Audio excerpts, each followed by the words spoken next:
WTVJ News presents a special report on the destruction caused by Hurricane Donna. Ordeal in the Keys.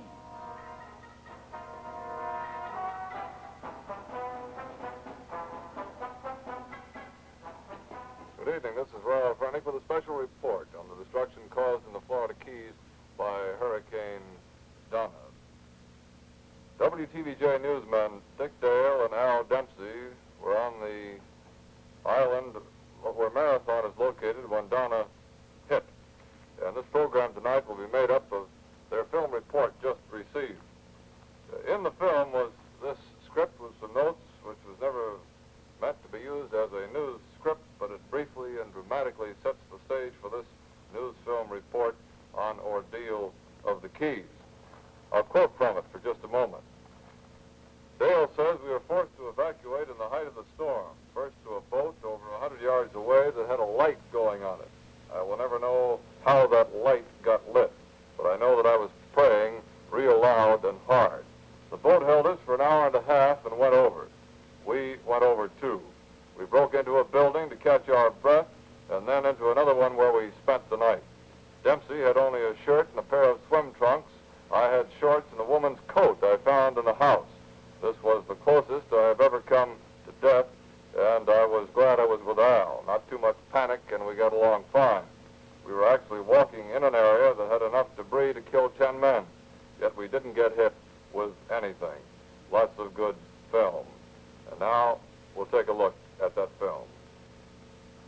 Several hours before Donna hit with her full force, Dempsey and Dale set up their sound camera at the 7 Mile Bridge at Marathon. The howling wind, driving salt spray before it, gave a hint of what was to come. Dick Dale summed up the situation this way. This is Dick Dale at the north end of the 7 Mile Bridge that you see in the background here. These winds now have come from 40 miles an hour in gusts to a steady 70 or 75 miles an hour. It's taking about everything I can do to stand here. The water you see on me isn't rain, it's a spray from behind the camera. The way the sea is running right now, it's almost a certainty that properties will be damaged in this area, and most people are moving to higher ground from whatever area they happen to occupy. The water here now is about 4 feet higher than it was earlier this morning. Let's take a look at that.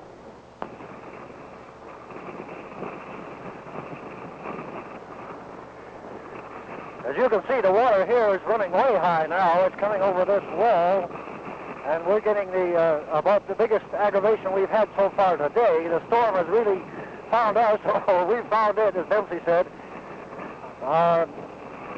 The sea running at this time is running toward the southern end of the Keys here. It's coming in at an angle rather than flat against us, which is probably a good thing at this point.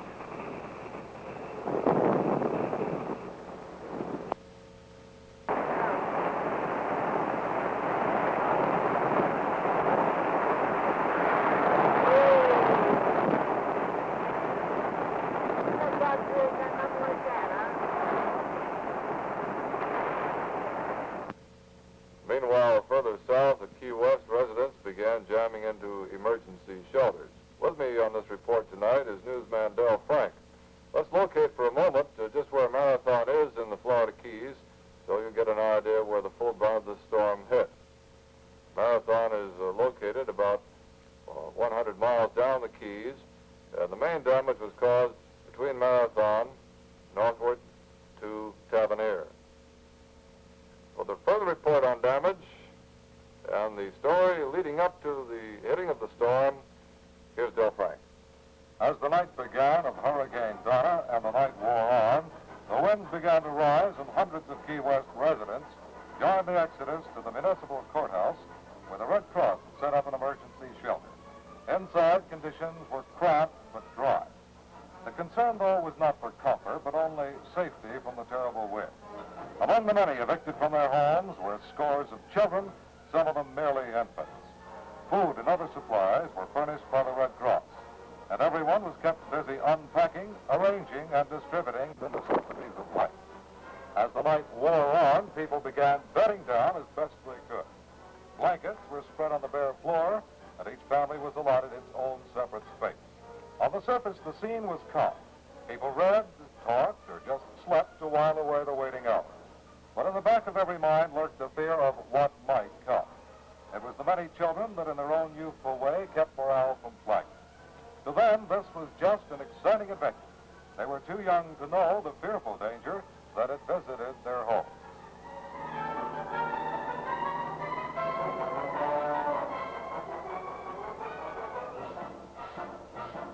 Meanwhile, in other parts of Key West, emergency communication centers were set up to facilitate evacuation and to organize rescue operations.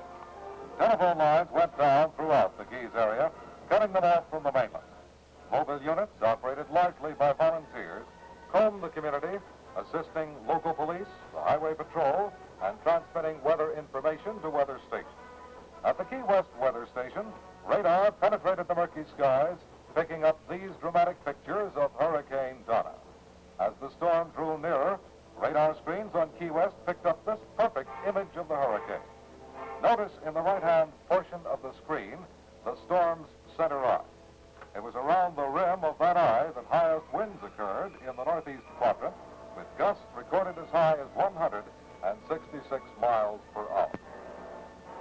Another note sent with the film report, this one from Dempsey, described the nightmare the two men had during the night when the storm hit. The note began with a short but loaded phrase, "This whole thing has become unglued."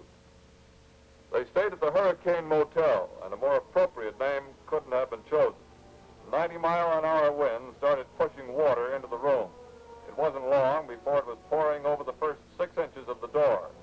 The winds increased to 130 miles an hour. The water kept coming. Jealousy windows began breaking, letting more water in. Dale and Dempsey moved their equipment and clothing to higher ground, but it was to prove a futile gesture. The wastebasket began floating, and still the water came. Power went off. The phone lines were dead. The staff car outside was flooded, picked up. The automobile tossed 10 feet closer to the room. The water eventually rose to chest height in the room. Dale and Dempsey left to find other shelter.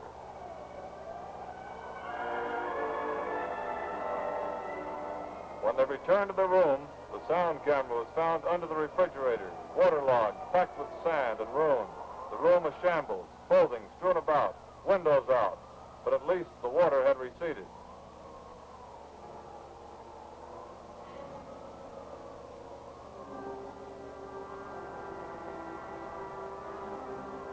Outside, the WTVJ staff car had its lettering blasted off by the force of the wind-driven sand. At the height of the storm, the car was completely underwater. Dempsey and Dale hitched rides to Key West to join forces with WTVJ newsmen Ed Godfrey and George Feraldo. By this time, communications between the mainland and the Keys had been cut off. Roads were washed out in many places, and air travel was not possible. The four men then set out again for Marathon. With Feraldo at the wheel, the car carefully picked its way along U.S. Highway 1. It was littered with debris of all types. Palm fronds, coconuts, trees, splintered telephone poles, and wires. Boats were strewn near the roadway, high and dry. Tiny Vaca Key, although sparsely settled, suffered severe damage.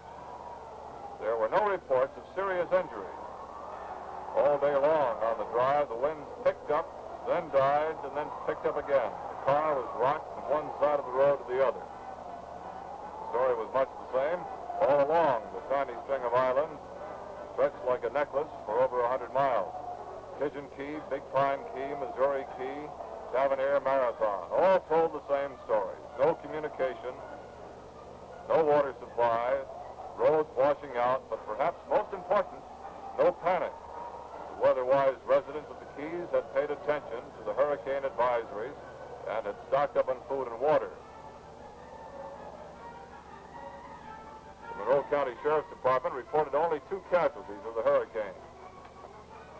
The The body of a man identified as Dwight Barnes of Plantation Isles, Fort Lauderdale, was found on Tavernier. There was another unconfirmed report of a death in Marathon.